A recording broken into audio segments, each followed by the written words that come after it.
Welcome to the show, Gearheads. We just watched the Mexico City Grand Prix, Formula One, and Max Verstappen wins the race. But Checo Perez ended up on the podium. How exciting was that? This is John Massengale sitting in the studio in Austin, joined by Les Kaiser, and I have Bob Varsha over Zoom. Bob, what do you think of the race? Well, let's see. Who picked that podium? Verstappen, Hamilton, and Perez. I'll put a star on your chart for today. Right. It was, it wasn't the most exciting Formula One race we've ever seen. Great location, great crowd. A lot of questions after qualifying when Mercedes swept the front row. Absolutely brilliant start by Max Verstappen, going from third to first at the first corner, where unfortunately the pole sitter, Valtteri Bottas, got turned around. That was pretty much all of the action for the race, as Verstappen, drew away, as all the experts said coming into the weekend that he probably would.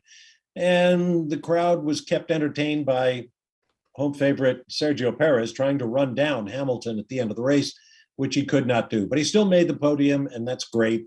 Good news for Red Bull, good news for Max Verstappen, good news for Sergio Perez.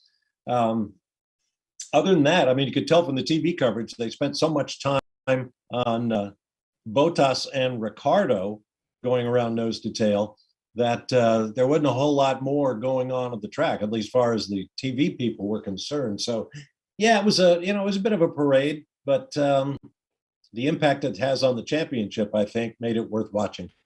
I think that just because I was thinking about that, I was watching Perez, and there was enough going on where I didn't feel like it was one of those races we've had in prior years that was just nothing. But I think just because the crowd was so excited for Checo.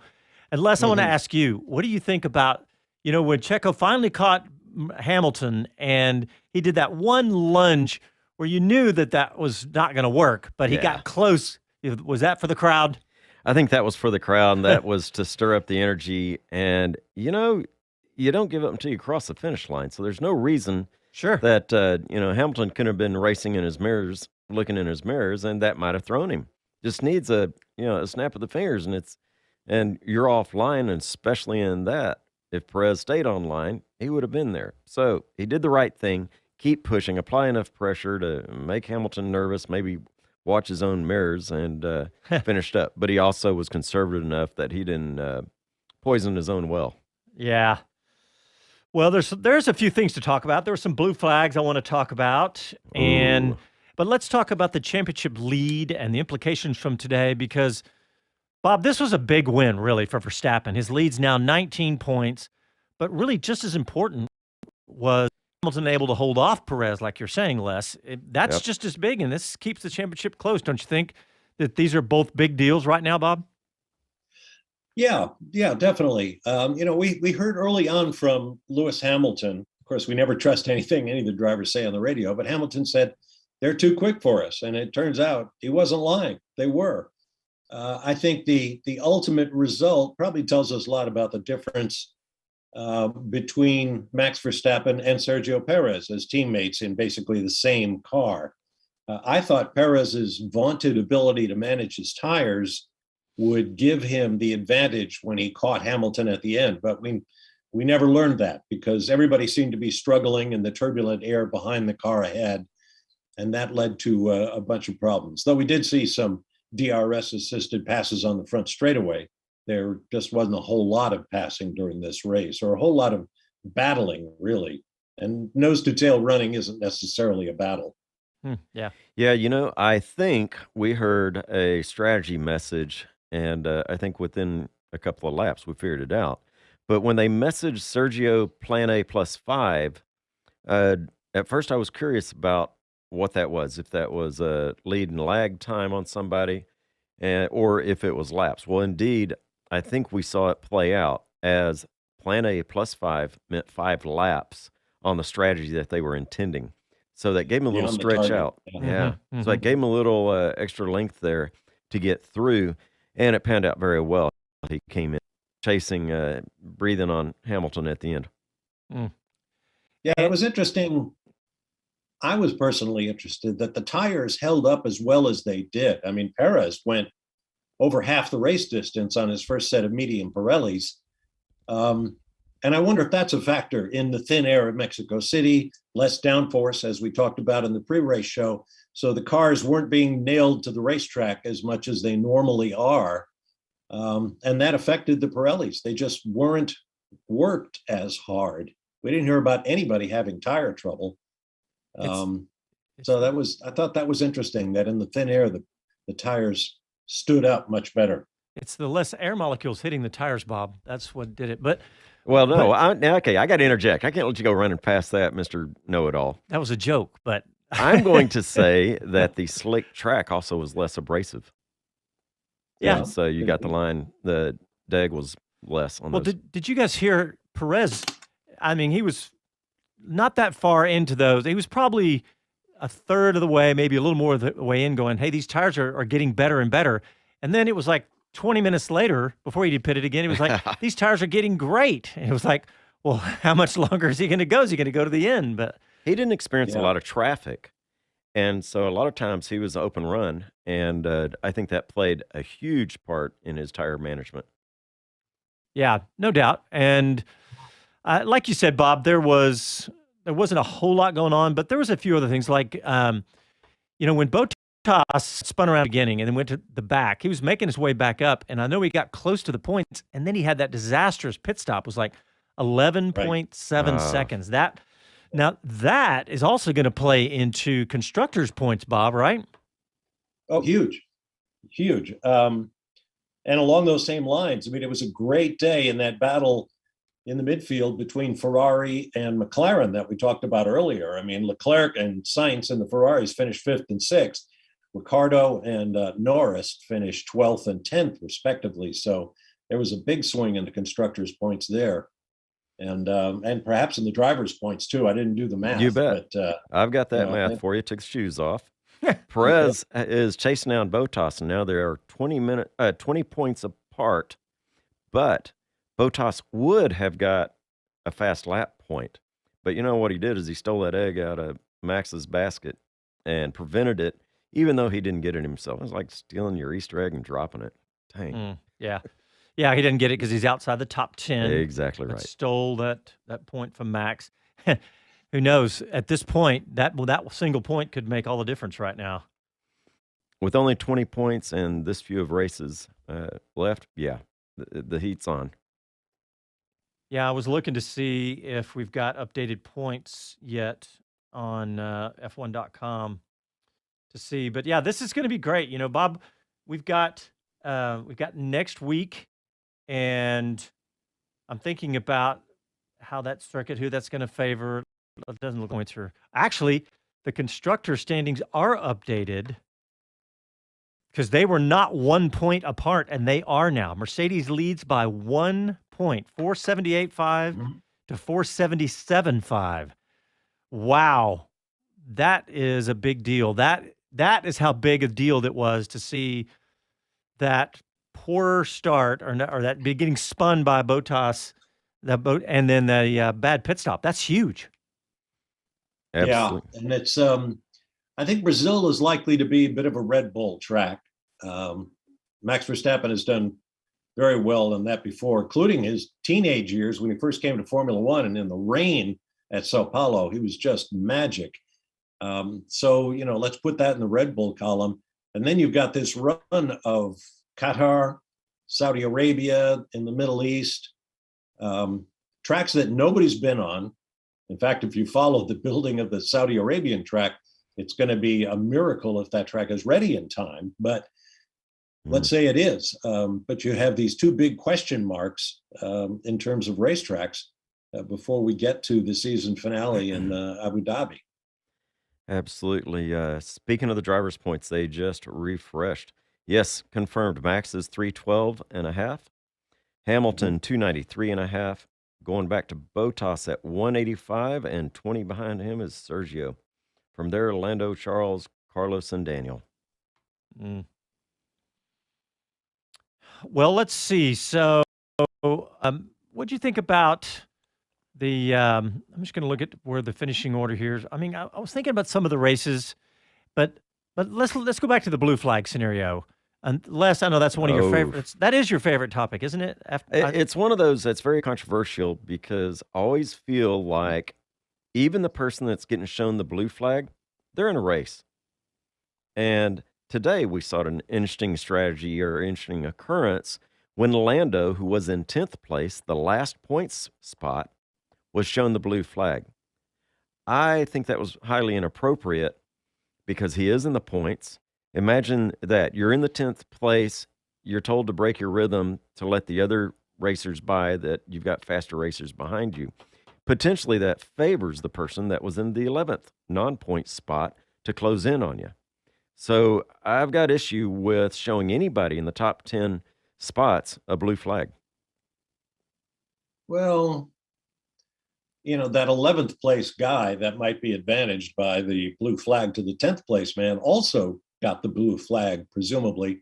And, we can't cover every single scenario. I learned something new today, and apparently Martin Brundle on the TV broadcast did as well, that the following traffic has to get within 1.3 seconds of the car ahead before they'll show that car a blue flag. I didn't realize there was a DRS style, time window that you had to hit before they're going to give the car ahead any kind of blue flag. Yeah, I didn't either. So Interim, that's great. Was it 1.3? Is that what you said? 1.3 is what Brundle said on the broadcast. Okay. He said he got that That makes from sense. from the pit lane. I'd trust Martin. Well, I'm just saying that makes sense though, to have something like that to say Yeah, when. well, for the very reasons Les said, you don't want to bother the guy ahead with the blue flag. He's got a racing zone to run. But when it comes right down to it, the cars behind are catching him, and you don't want to risk somebody not looking in their mirrors at the critical moment. Then wait to throw the blue flag. You're right. I mean, blue flag, I will put a point that it probably makes things safer knowing there's somebody closing in on them faster. But I still feel like those teams that are way back there are racing, and they may be racing for dollars amongst contracts, even though they're not racing for the points or even the money out of F1. But there's some benefit to them for every place they improve on another team, and I just feel like that kind of jeopardizes that situation. Hey, I'm going to give out the phone number, 512-643-5483. Studio lines are open. What do you think about blue flags? What do you think about this championship battle? Give us a call. Let us know what you think. What about that fan invasion at the end? Les, was that intentional, or did they bust down the gates? Because they were excited for Checo.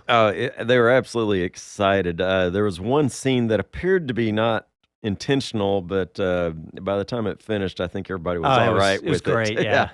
I think maybe it happened a little earlier than expected, but they were all there. And gosh, I mean, I truly got a sure watching the crowd.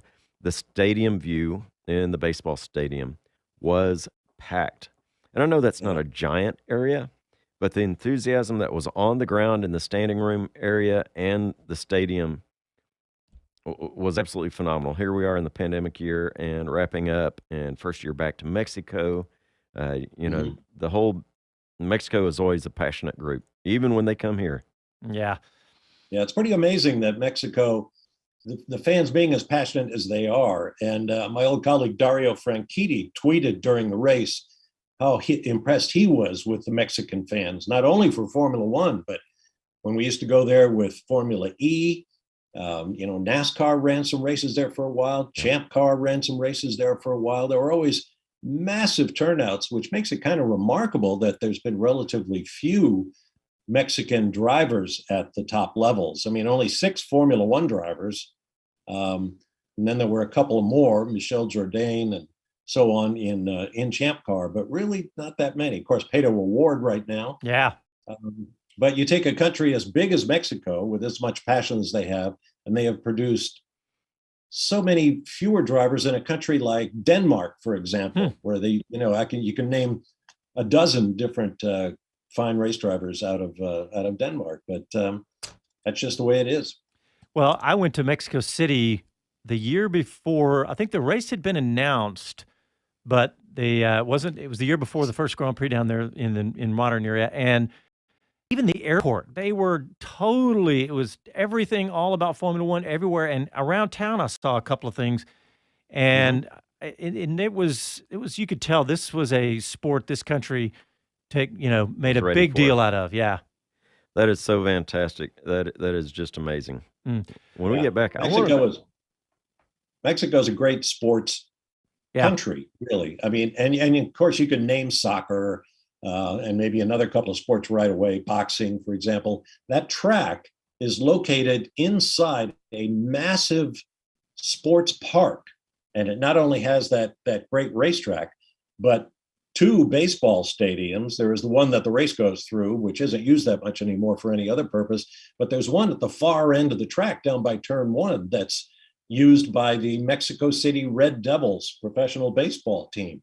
And there's even, believe it or not, there is an American NFL style football team that plays in this park. And their offices are right across the street from the back entrance to the racetrack. Oh, wow. Well, guys, we need to get soccer and swimming pools and you name it. Swimming pools, movie stars. We got to get a break in, guys. Let's go ahead and do that. And when we come back, we'll continue our discussion about the Mexico City Grand Prix. Back after these messages.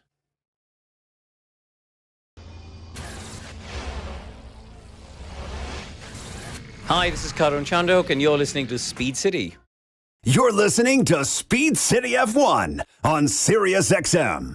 We grabbed that little bumper from Karun 2 weeks ago at the USGP because he came over to the booth and was so excited to see his old friend Jonathan. He stood around for 10 minutes or something waiting on Jonathan to get off the mics to talk to him. And those guys, I guess, go way back. But yeah, hey, they go back to when Karun was like 8 or 10 years old. Yeah, something like that. It just shows how old Jonathan is.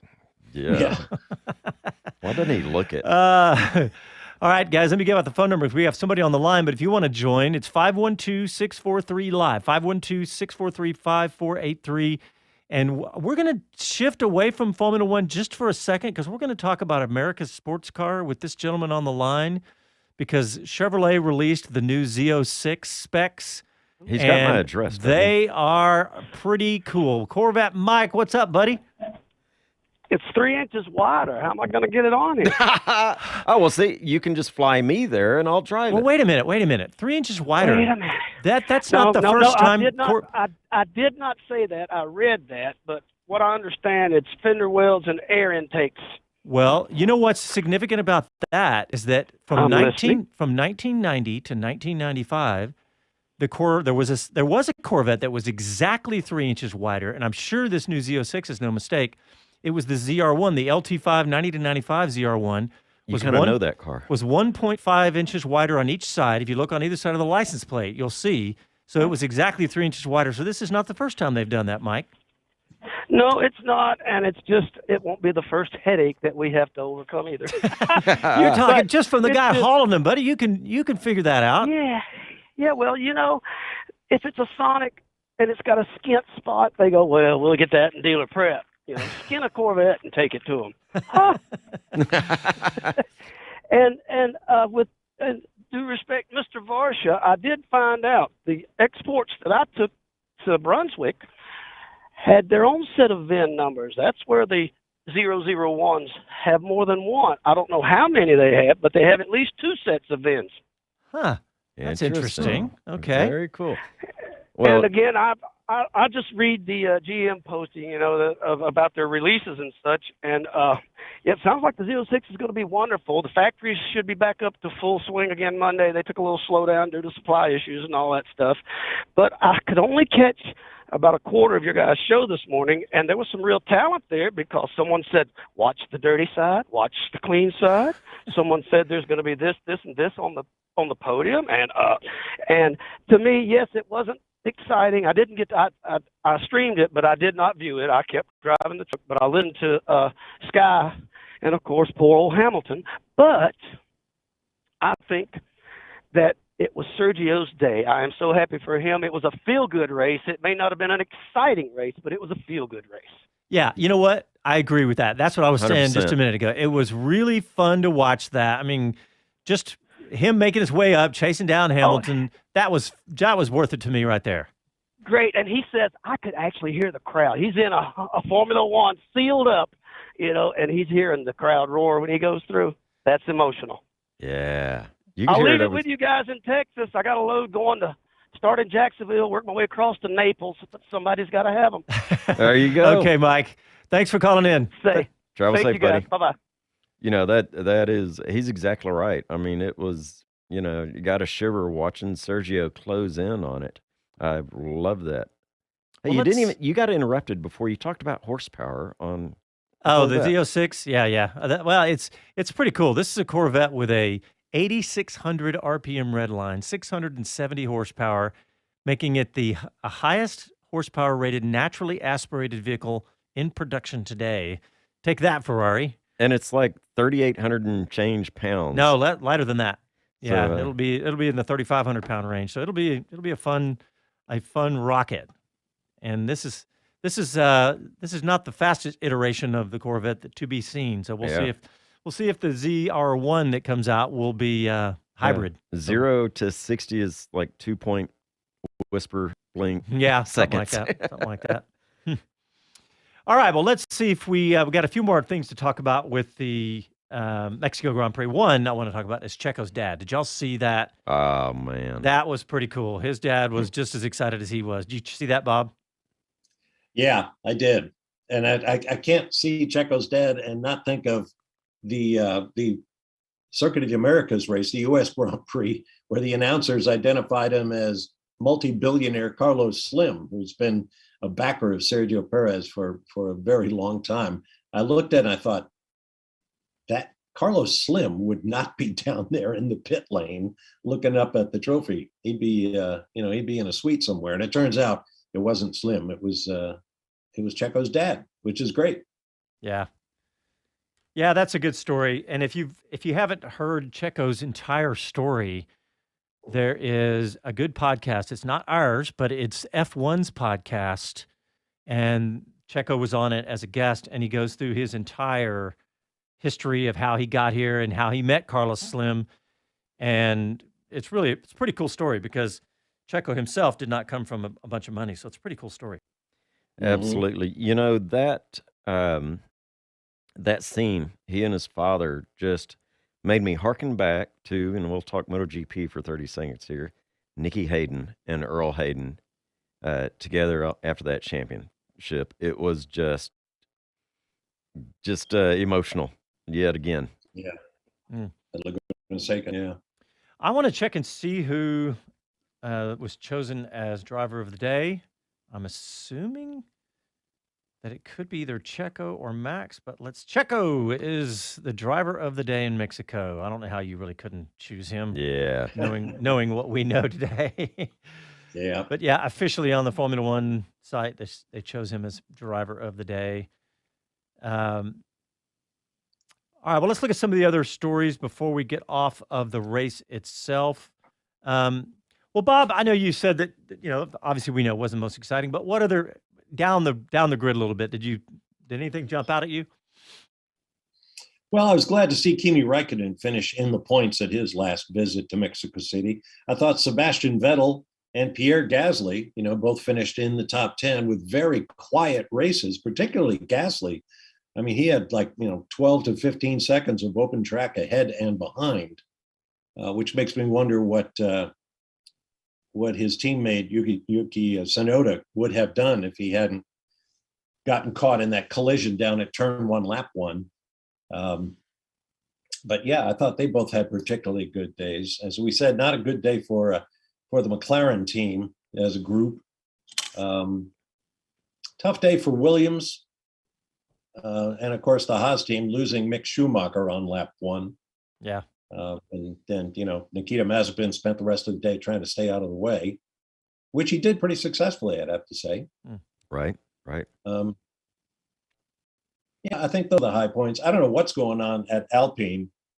Fernando Alonso started 12th, finished 9th, but again, he spent most of his day, trying not to get past, and he wasn't very successful at that. And Ocon came from 19th place to 13th place, but was never really a factor in anything important. Yeah. So I don't know that, the Alpine team seemed to be going in an upward direction for race after race. And now they just seem to have lost the plot a little bit. I'm not sure what's going on there. Although they are one of several teams that rumors say are going to see big upheaval in their management ranks. Davide Brivio, who came from MotoGP to run that team, has apparently been getting some great offers to go back. And they've had they tried to divide all the management responsibilities into 3 jobs, which, never works because you're supposed to be equals and you're not. So we may see Brivio go elsewhere. And then you have Martin Whitmarsh, longtime team principal at McLaren, who's been hired to run the Aston Martin team. Now, where he fits into the mix with Otmar Zafnauer, who has run that team for many years, time will tell. Yeah, long time. Well, let me just run down the whole race result. I don't know if we did that earlier, but Max Verstappen wins, and 16 and a half seconds behind him is Lewis Hamilton, and then 1 second behind him, Sergio Perez. And then there's Pierre Gasly, Charles Leclerc, Carlos Sainz, Sebastian Vettel, Raikkonen in 8th, Fernando Alonso, Lando Norris finishing the points, Giovinazzi, Daniel Ricciardo, Esteban Ocon, Lance Stroll, Bottas down in 15th, which enabled the Constructors' Championship to be a virtual tie. George Russell in 16th, Latifi, Mazepin, and then Schumacher and Tsunoda didn't finish. So, yep, it was a great race to watch with Checo and Verstappen, extending his lead. So we'll see what happens with the championship after that. But let me get a word in for our sponsor, and we'll take another quick break here because the Speed City F1 post-race show on SiriusXM is brought to you by CrowdStrike. Use the cloud to secure your team in the office, at the track, or anywhere with CrowdStrike at crowdstrike.com/anywhere. Let's get a break in, and when we come back, we've got some other stories I want to talk about. So stick with us. You're listening to Speed City live from Austin. Back after these messages. Hello to everyone. This is Gunther Steiner. This is Speed City. You're listening to Speed City F1 on SiriusXM. If you want to call and join the conversation, 512-643-5483. Bob Varsha, let's talk about the importance of second drivers at this stage. Well, I mean, you couldn't have a better example of the importance of a good performing second driver than what we had today.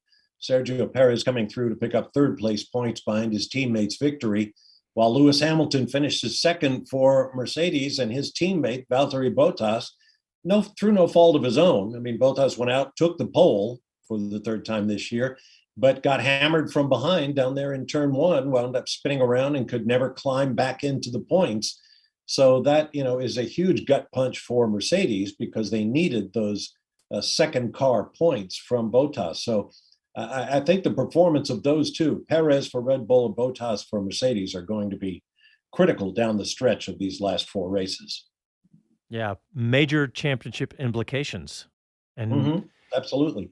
So, okay, a nice lead on to that. Let's think about next year when Bottas is gone and George Russell is there alongside Lewis Hamilton. Is he going to be the good second driver soldier, or is he going to be? I just can't see him fitting the same way that Bottas has. I'm gonna say no. That's a good point. I mean, I have to assume that they've talked this through. Okay, George, what do you want to accomplish on what is arguably the best car on the grid? You have recognized Lewis as team leader. Now, who knows how long Lewis is going to keep doing this? Only he knows, I suppose. But if he spread the word to his team, you bring in a young guy. I'll give it a couple of seasons with him to get fully up to speed, which in the case of George Russell won't take long. And then Lewis, sets sail off into the sunset. And Russell becomes the team leader. I mean, I could definitely see that scenario, but I have no idea if there's any validity to it. Leave it to Bob to bring us back down to reality, because you're exactly right. Obviously, going to have the conversation, and Russell's, he knows where his paycheck's coming from, and he knows that Hamilton's not going to do this forever. He doesn't have anything left to prove. He's set every record in the book. I mean, he's a competitor, and he'll want to go for it as long as he possibly can. But you're right. I think that they're going to have those conversations with Russell, and he'll probably be the be the team guy that he has to be, but he's young and fast. So he's a racer. He's young. Sure. He's going to get lured by that opportunity to take the gap, to make the pass, to stay out front, to show what he's capable of at some point. And then what'll happen? Well, I'll have a little talking to after the race. Then he'll get back in line and follow the rules or the team call. Yeah, that'll be a good one to see, though. I think the whole idea of and the length of his career is intriguing to me because, unlike, say, Kimi Räikkönen, I have no idea what Kimi's going to do after he leaves Formula One at the end of the year. He's 40, still a young man. Lewis is just a few years behind him, but Lewis has this incredible life away from the track involving fashion and social justice and music and all these other things he wants to get himself involved in on a deeper basis, I'm sure. So, that siren song will be playing in Lewis's ear should the next Mercedes under the, clean sheet of paper rules for 2022 turn out to be something less than what he's driven for the last 7 championships. There's no telling. I'm expecting Lewis Hamilton to make a legitimate attempt at acting. Huh. Okay. Well, and Bob, along the lines of what you said, Tom Brady has completely changed what 40-plus athletes are supposed to be able to do anymore. And Brett Favre. I mean, well, but Brady has set a whole new bar. Yes. You're not a football guy, I can tell. But Brady, how old is Brady now? Ball? No, it's the other shape. Brady's 42.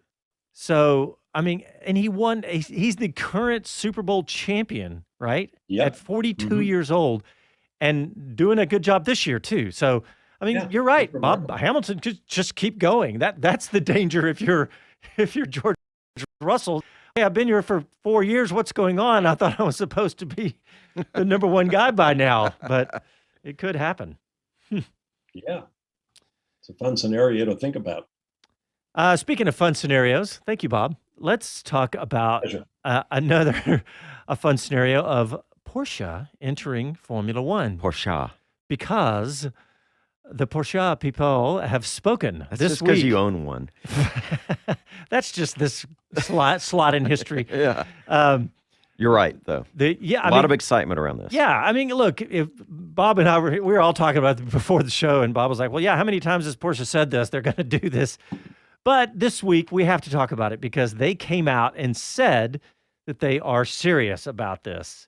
And if I can find it in my show doc, they came out I'm going to preempt just a little bit of that. They came out earlier when the specifications and the technology requirements were set for the new powertrain a year or two ago.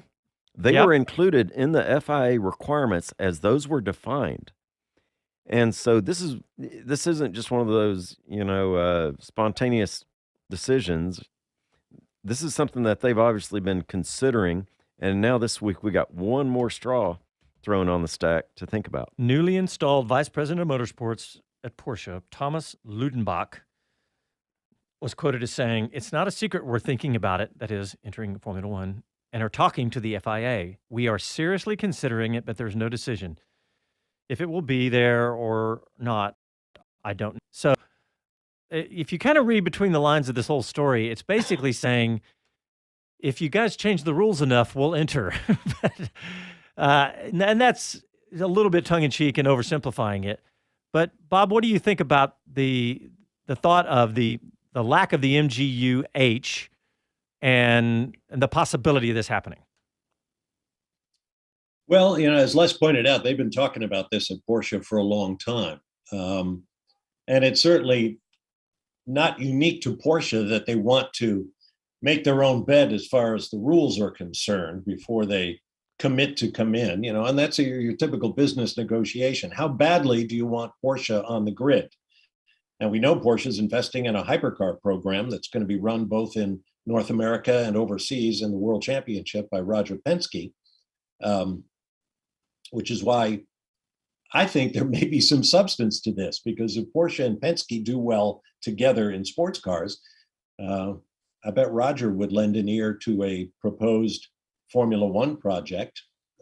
There's no end to the man's ambition or his capabilities. So yeah, I mean, I think it's a serious effort, despite how long it's been talked about. It's only recently that we've had the cost cap put in, which drops another $5 million next year to $135 million.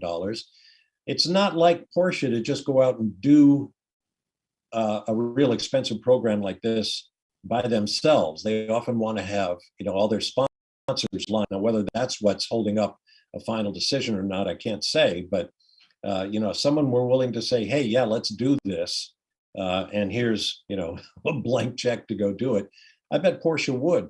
Now, as I said in the pre-race show, if you purchase a team and take it over, you're good. That's one horse choking amount of money.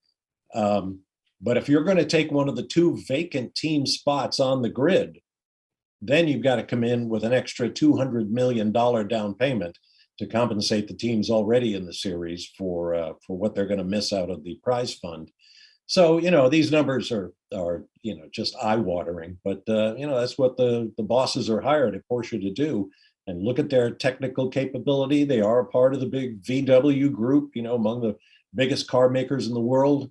The sister company like Audi, performance is their business. They want to be in the series that is attracting attention.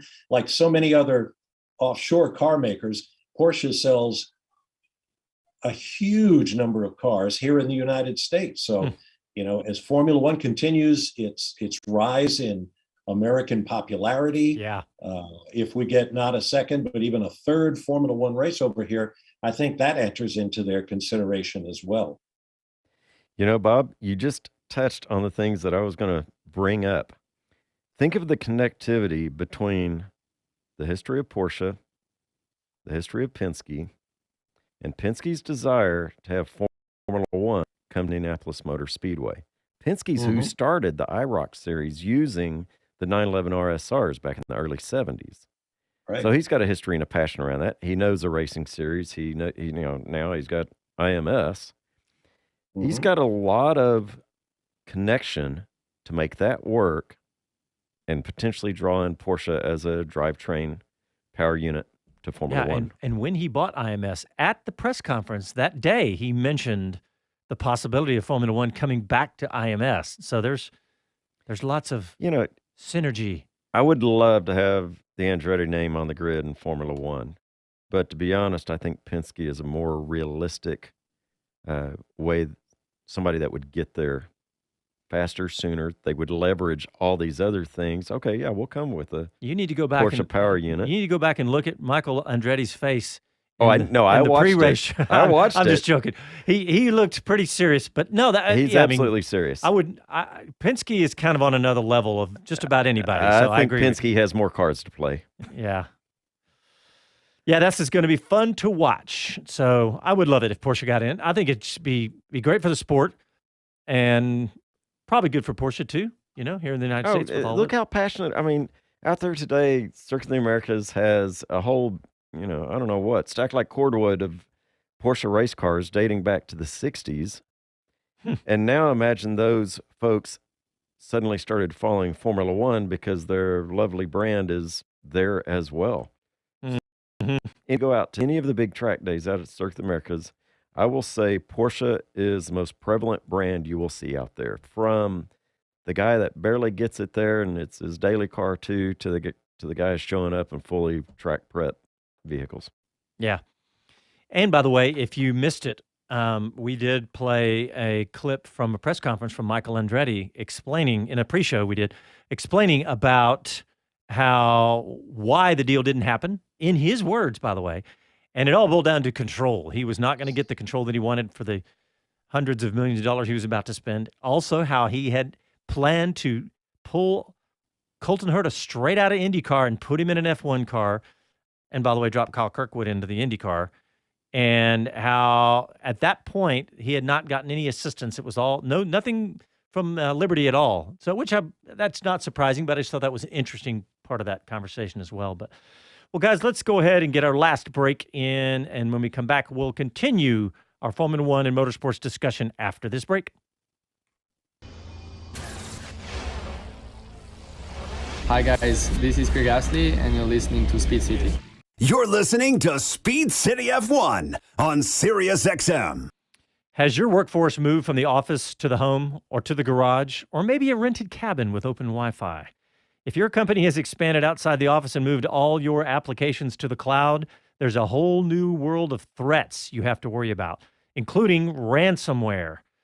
CrowdStrike revolutionized security by harnessing the speed and power of the cloud to identify and stop the most advanced cyber attacks, even those that have never been seen before. So now you can work securely anywhere. Try CrowdStrike Falcon free today and protect your data and employees anywhere. Welcome to Anywhere. CrowdStrike, we stop breaches. Access the CrowdStrike Falcon platform free at crowdstrike.com/anywhere. Bob, you just heard you just told me in the break, the attendance numbers in Mexico, big time. I mean, it wasn't the 400,000 we heard at Austin 2 weeks ago, but the announced figure was 370,000 people over the 3 days of the City of Mexico Grand Prix. And if you combine that with the 275,000 ticket applications for Miami next May, it's pretty clear that at least on this side of the pond, Formula One is stronger than ever. No doubt. It's really exciting. And I think motorsports probably, I don't have the numbers to back that up. I don't know, maybe it's just my myopic view here, but it feels like motorsports in general has a pretty good momentum. Obviously, Formula One we're talking about, but if I'm not mistaken, Bob, that may be the second largest crowd ever to the one in Austin 2 weeks ago, because I think Silverstone was less than 370 back in like 2018 or whatever year that was. Mm-hmm. So, yeah, huge momentum that we've got. And speaking of Miami, I saw a story about Miami, the new F1 track that they're building around the stadium out there, that this track is, but they're open to hosting IndyCar and NASCAR if the schedules align. That'd be kind of cool. Man. Yeah. No, that'd be great. And it's being constructed around the Hard Rock Stadium, as you've probably heard, but that would be pretty cool, wouldn't it? Absolutely. Yeah, it says something about the level of development they're going through to make it a track that can serve many masters. I mean, it's one thing, just to put it in the track with a bunch of concrete walls and all that kind of stuff. But it sounds like they plan to use this track over and over again, which implies a much higher level of infrastructure, I would say. They have brought in some really serious people. Bob, I don't have it in front of me, but I know you know the name, or hopefully you'll remember the name, but it was a guy from Formula One who helped set up Sochi and some other F1 tracks. That's a big part. Richard Cregan. That's right. We talked about Cregan before. So we've got him. He's a veteran. Mm-hmm. He's a big-time F1 veteran, but they also have a bunch of big-time NFL guys, too, that are helping, obviously, for obvious reasons. So they've got some serious guys and gals and talent behind all this. So it seems to me that they're going to open the gates to a really well-thought-out, well-organized situation down there. Yeah, I hope Formula One's not getting itself in trouble. We've added Miami, and they just announced a new contract with China and the circuit in Shanghai. Where that's going to fit into these 23 race schedules, I have no idea. But it's going to be a couple of years before China is back on the schedule, and then they have a 3-year deal going forward. So we'll see what happens, pandemic allowing. Yeah. Well, we missed our man, Jonathan Green, and he sent us a file a while ago. He shot just a short little video because he's out at Circuit of the Americas right now. And he has said there are 51 Trans Am cars on track. And I said, not all at once, those are different classes. He goes, no, this is, and I think it was the TA2 class. And we've got some audio for you folks on the radio and video for anybody watching, because it sounds as awesome as it does look. So let's cue that up and get that going, because it's really cool.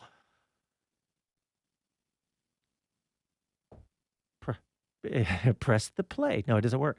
We're having trouble with that. We'll see if we can get it going. It's probably something Jonathan did. There you go. Yeah, I'll blame him.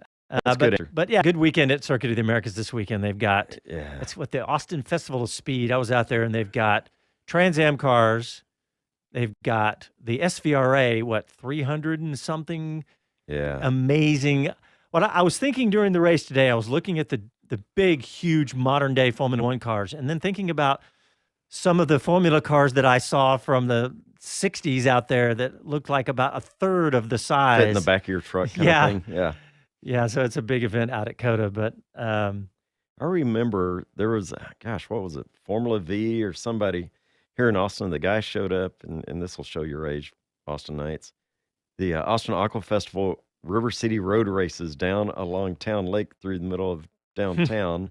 And a guy showing up with a long bed pickup truck and a Formula V car, most of it in the truck, hanging out. Hey, you had a good story, Les, about dyno time in Formula One. Oh, boy. Christian Horner's getting wound up over this. And I'm kind of surprised that he is, but it's a legit problem. So they're talking about elimination of the dyno hours for upcoming years in Formula One. Why do you care? Why? Dynos are not cheap to operate. You know, in some circles they are, but when you're at the level of a Formula One dyno and what is going on there, they're quite expensive. And then operational times of them hours are quite expensive. And so he's concerned with eliminating the restriction on those. And for instance, having Mercedes with, what many will say is some of the deepest pockets on the grid, totally eclipsing somebody further back in the grid. And so I think that's a legitimate concern because that will just broaden the gap from the front to the back of the grid is the way I see it. What do you think, John? I don't know. The whole, I think by 2025, when we have this new engine situation, I'm just excited for that. So I don't know about the dyno time. I don't know. I really don't have an opinion. But you're all math and numbers. Well, I'll say this, Red Bull is taking over the intellectual property for the Honda engines that they've been using the past couple of years. They've established a whole new company called Red Bull Powertrains, I believe. Mm-hmm. And I would think they want all the dyno time they can get as they start developing their own engines and associated systems for Grand Prix racing. Good call. Yeah, good point.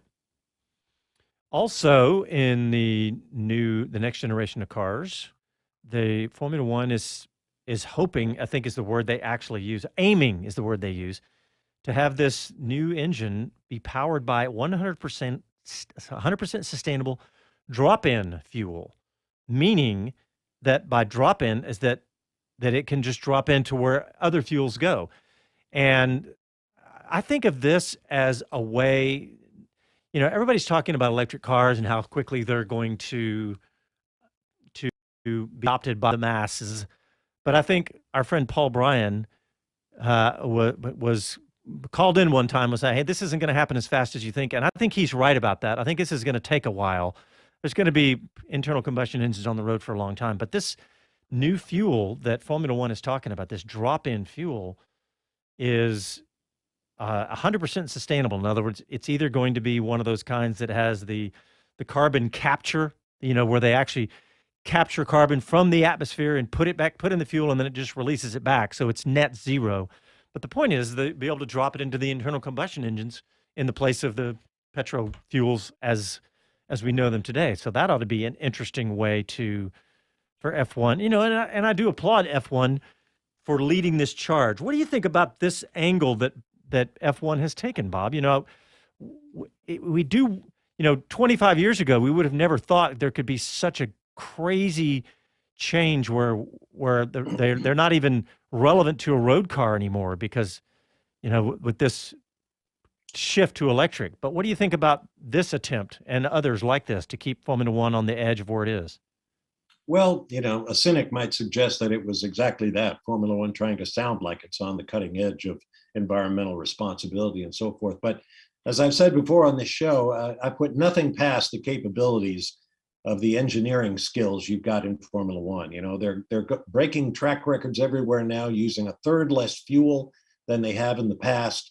So, if they say they're developing repeatable, sustainable artificial gasoline, if you want to call it that, I believe that it's coming. Yeah, I think that's a good way to put it, artificial gasoline, but that way everyone understands exactly what you're talking about, because that is what they're saying. Well, I've been learning. Yes, you can teach an old dog. I've been really looking at the idea of hydrogen for vehicles.